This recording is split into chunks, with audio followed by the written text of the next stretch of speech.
ખોરાક અને ઔષધ નિયમન તંત્ર પાટણ દ્વારા ખાદ્ય તેલના એકમો પર મોટા પાયે દરોડા.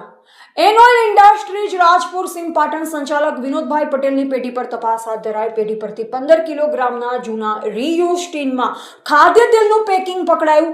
₹2,01,730 ની કિંમતના 733 1 કેજી જથ્થો જપ્ત થતા 145 ખાલી જૂના ટીન સ્થળ પર નષ્ટ કરવામાં આવ્યા.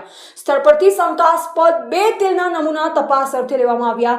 Messrs Pareva trading company Nandan warehouse પાટણના સંચાલક દિલીપ ભાટિયાની પેઢી પર તપાસ હાથ ધરાઈ. તપાસ દરમિયાન જૂના પેકિંગમાં તેલ ભરવાનું સામે આવ્યું. સ્થળ પરથી ₹4,12,421 ની કિંમતનો 598 કેજી અને 1,516 લીટર શંકાસ્પદ જથ્થો જપ્ત તથા 288 ખાલી ટીન નષ્ટ કરાયા. તપાસ અર્થે શંકાસ્પદ 3 તેલના નમૂના લેવામાં આવ્યા. બંને પેઢી પરથી કુલ 5 નમૂનાઓ લેબોરેટરીમાં મોકલવામાં આવ્યા અને બંને પેઢીઓને ઇમ્પ્રુવમેન્ટ નોટિસ ઇસ્યુ કરવામાં આવી.